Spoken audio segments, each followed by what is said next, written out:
In this series, we're growing a Robinhood account from $0 all the way to 1 million, and I'm showing you every step of the way how I get there. So today in the account, we closed at $5,300. In this video, I want to talk about the current positions and overview of the account, but really what's happening in the market. Obviously, we had the huge sell today on NVIDIA, mainly due to Deepseek AI, which is a Chinese version of like ChatGPT. And I also want to jump into the charts, give you an idea of where I think we're headed, what to watch out for over this coming week. But first and foremost, just looking at the account, we still are net short. If you've been following along, we were actually up to like $7,400 in the account. We had a big step back on the rally that happened. I'll talk a bit more about that in a second. But we remain short Bitcoin with IBIT puts as well as BITO puts. Then we have this position on SMCI I talked about. I entered into this position last week. We bought some puts for February 21st, 20, 18, 17, and 13p. So really big drawdown if we can make it. We're up 62% so far, thanks to just AI's having a large correction, down 12.5% today. So not bad there, but we still have really far to go. That's a huge risky bet, but it could pay off bigly if SMCI is not able to deliver an audited financial statement by February 25th, and they have earnings on February 4th. So there could be some fraud there. EY dropped them as an accounting firm. So that's kind of the play there, is to see if during their earnings call, they're not able to produce audited financials, and then they could be delisted. So that would be really bearish for the stock. Still short the S&P 500. Obviously, we had that really strong bull rally counter trend with CPI and then Trump stepping into office. We actually held through all of that, and we're up 7.7%. We got such a good entry on the highs back in December that we're still up on this position, with March dates being the largest portion. And the middle of this butterfly put spread is all the way down to 540. Break evens at 575, which I think we can get there. But it really depends on FOMC and tech earnings. So we'll see how that goes. But the market's been overdue for a correction, and Trump is now starting to step into tariffs with Canada, Mexico, Colombia, and even potentially China. So there's a lot of uncertainty there, and I think Jerome Powell is going to think about that as inflation, and therefore maybe not lower rates anytime soon. So that's good for us. And then we're still long NEO and Grab, as well as short MicroStrategy by longing MSTZ shares. It's an inverse leveraged ETF. So we're trying to hold on to that position for a little bit. That's also shorting Bitcoin indirectly. So that's the current account.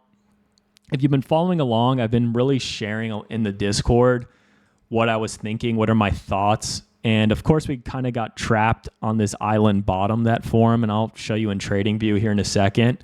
But we had that gap higher on CPI, and that carried us higher.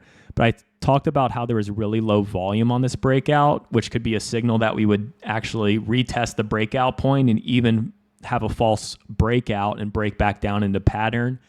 And whenever you have a false breakout, it is bearish. So that's why we held on to our puts for so long. Now they're coming back to life a bit. We'll see if it can continue, but there's a lot of traps this week. And then on Friday, I talked that there was a bigger sell that was happening. Deepseek just came out with their model. And if you actually did any research here, what Deepseek is, it's similar to ChatGPT. And these AI models are trained and then tested. And Deepseek's model actually scored the same or better on certain tests compared to like GPT-4 or Llama or some of these others. And they did it with far less resources, which is like, how many GPUs in a cluster need to be trained? They use 2048 H800 GPUs, which are an older version of NVIDIA GPUs. And GPT-4 is between like 10 to 25,000 newer version of GPUs from NVIDIA. So ultimately, that's really bearish news for NVIDIA. NVIDIA dropped, we can take a look, 17% today, which is the biggest drop ever for a single day. They lost like almost 600 billion market cap. And you can see that it just was forming this wedge previously, and it just It rejected on Friday and then had a huge gap down and continued lower. And I actually told you that it was going to actually fall much further because the next low volume node was at this 117.40 level. And believe it or not, we actually bounced from that level twice throughout the day. And then we pushed up higher after forming this bull flag, and we broke out at the end of the day. But ultimately, it's really hard to know what's going to happen over the next couple of days because of all their earnings that are coming out. So price is going to be moving in both directions for different companies. And you also have Jerome Powell on Wednesday. So even though right now, if you take a look at like SPY, for instance, you had this really strong breakdown. You can see we gapped down. So if I show you all the gaps here, we gapped down and created what is called an island top. So you can see we had a gap up. These three candles were above that gap, and then we gapped below, and that's really bearish. So if there wasn't earnings and there wasn't FOMC and there wasn't anything else on the calendar, we would likely continue lower back to the end of this range because that's a false breakout and an island top.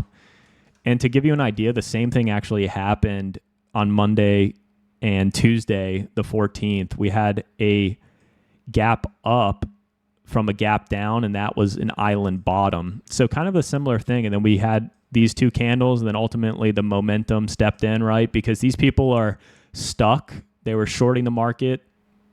Then they have to capitulate. They have to buy back. And so them selling creates more momentum. And then the bulls step in and their momentum, and they continue to push higher. And the opposite is true here as well, right? So we have this formation of this gap, and then we are pushing lower. And I can even show you on the hourly chart. It makes a bit more sense. And then if we turn off extended trading hours, I like to look at regular trading hours because there's much more volume during the day than pre-market and after hours. And so you always want to look at price and volume.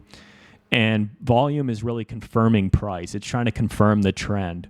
So you can see that there was a gap down and then the big gap up. So all of this right here was an island bottom. And then same thing here. All of this was an island top. So quite the trend reversal sign. This is likely going to consolidate in some level here. If we can hold below the previous trend, then we'll probably head back down to try to fill this gap down here around like 589.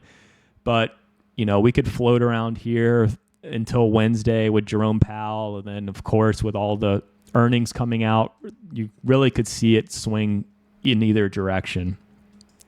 But just to give you some ideas of stocks that I'm looking at, so SMCI, this one is the one that we are short.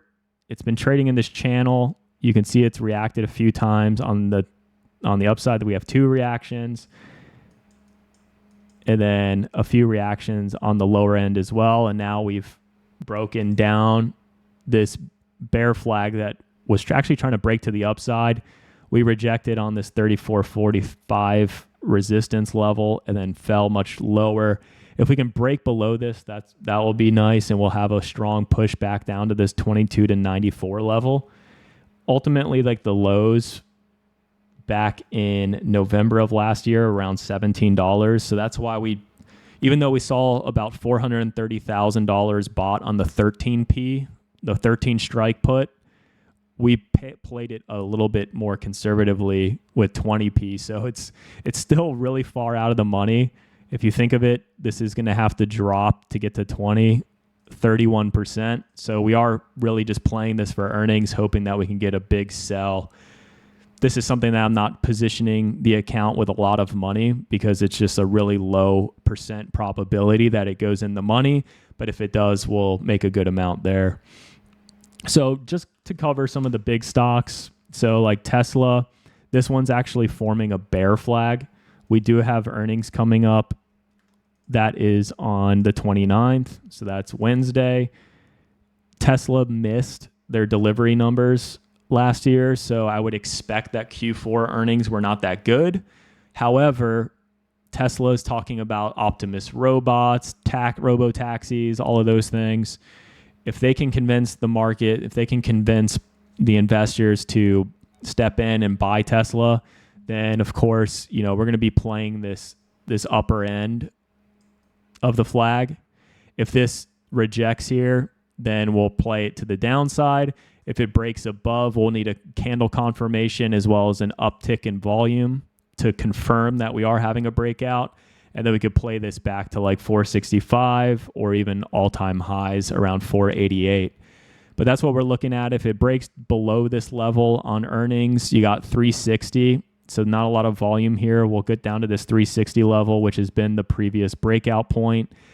But ultimately, I do see this going a bit lower. The measured move on this flag is down to 325.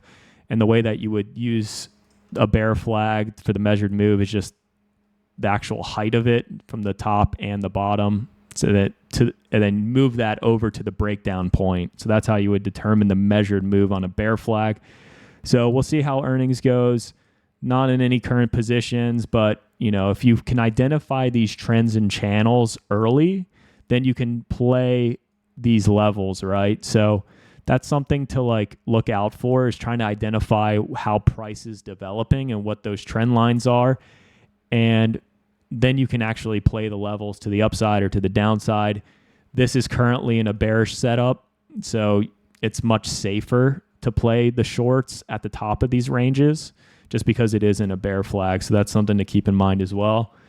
AVGO, Broadcom, this is an AI stock. You can see that it had the breakout from this bull pennant after earnings. So this was its previous earnings. It had this really large gap up. It formed the bull pennant and then it broke out. Ultimately, like most breakouts, you'll have that retest. We came back down and then we actually pushed again to the upside. But of course, with Deepseek coming out, we actually had a huge gap down. You could have played it here just shorting further because there's not a lot of volume in this region above 186. So at some point, we'll come back down and fill this gap completely. That might act as a strong level of support, which is called the gap fill reversal, and then you'll have a bounce to the upside. So I'd be looking at 186.56 for AVGO calls and probably just play like a day or two on those.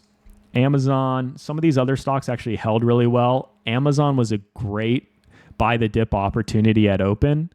And this is because on the hourly chart, if you look at that pattern that we were in, so we had this bull flag, somewhat of a falling wedge forming. We came down and actually opened right at the retest point, and then we had a strong push to the upside. Amazon's not that affected by AI, similar to Apple, because they don't have any AI. So Apple came back up and retested that level and rejected. Maybe we'll form somewhat of an inverted head and shoulders after having a double bottom here. If we come back down, this 228 level could act as a nice level of support, and we'll try to come back up and retest that resistance level. If that breaks above, of course, we're going to see a much higher on Apple, but Apple has earnings coming up as well. So I would size down this week and maybe even next week if there's still earnings, and just try to scalp the market as much as possible, because ultimately you can trade trends, you can trade breakouts, you can trade these different patterns, but Jerome Powell and earnings can make or break a pattern in short order, as we found out with the information with DeepSeek just destroying all of these AI stocks. And then the next thing I want to think about is, what if we do get the continuation sell, right? So because SPY, if we look at this on an hourly basis, you can see that it came down, it retested that level a few times. We broke out. There was even a kind of somewhat of a wedge that was forming here. We had the false breakdown. That was the island bottom. And we've reacted off this bottom trend line 3 times now. And then we broke out to the upside, came back up. We're going back up to that level to retest. If that holds, that's bearish. So we'll continue to push lower in the market, especially now that we've had that island top and a false breakout.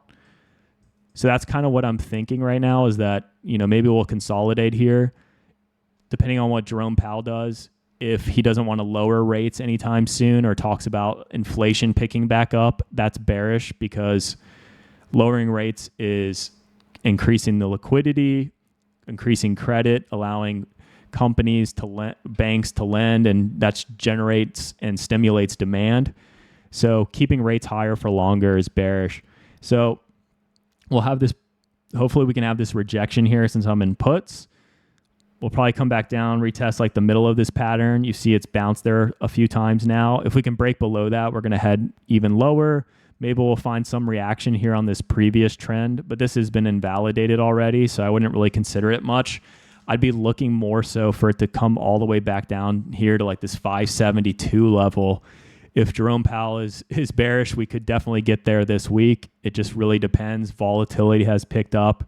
And what I'm really looking for, though, is, well, I really want volatility. I want VIX to spike over 30.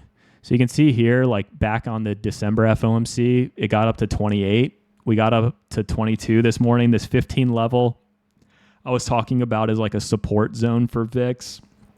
There's a lot of volatility, uncertainty in the market, so I don't think 15 is going to break anytime soon. So anytime it goes down to 15, you could probably play calls like a few months out on VIX, especially if it's like even falling a bit lower. If it ever gets down to like this 1267 level, you can see it doesn't really stick down there for long. It just bounces out of there. So that's like one play to think if you want to play volatility. But ultimately, I really like the setup. If this can push higher, get over 30, maybe even 40, and then start playing some UVXY or even VIX puts to the downside over the next 2 or 3 weeks as volatility unwinds, especially if it's happening during an OPEX week. So that's the third week of the month. And that's when volatility typically expires. And typically into that, the market acts like a PID controller, which is like cruise control on a car. So if you think of it like cruise control, so this is expiration. If price is doing like this, as it goes into expiration, it kind of drives into like a max pain level, if you will. And really what that is you have all these calls, and when the price moves up, people take profit, and then price drops because all the market maker hedges against that position. So when people sell calls, it's actually has a downward effect on price. And then if price goes lower, people start to take profit on puts, and the market maker buys back the shares that they sold short. And then you have like this kind of like a cruise control. It's trying to maintain a position, right? So like it goes into a specific level. And usually during this process on OPEX week, you'll see volatility or the VIX go down. So it will go down as it goes into that level. If you're playing UVXY, that's VIX futures.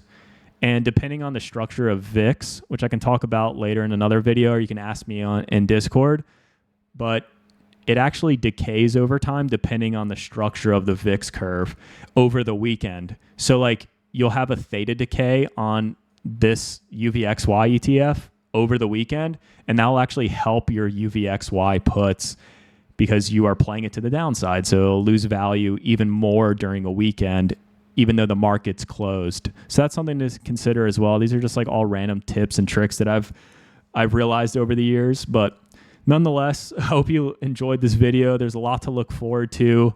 Size down, be smart, be adaptive. Hopefully we can get a stronger sell in the market. That would really help the challenge account. But nonetheless, we might just, if it doesn't work out, we don't get to sell, then we're probably going to size down and just start playing like weekly options.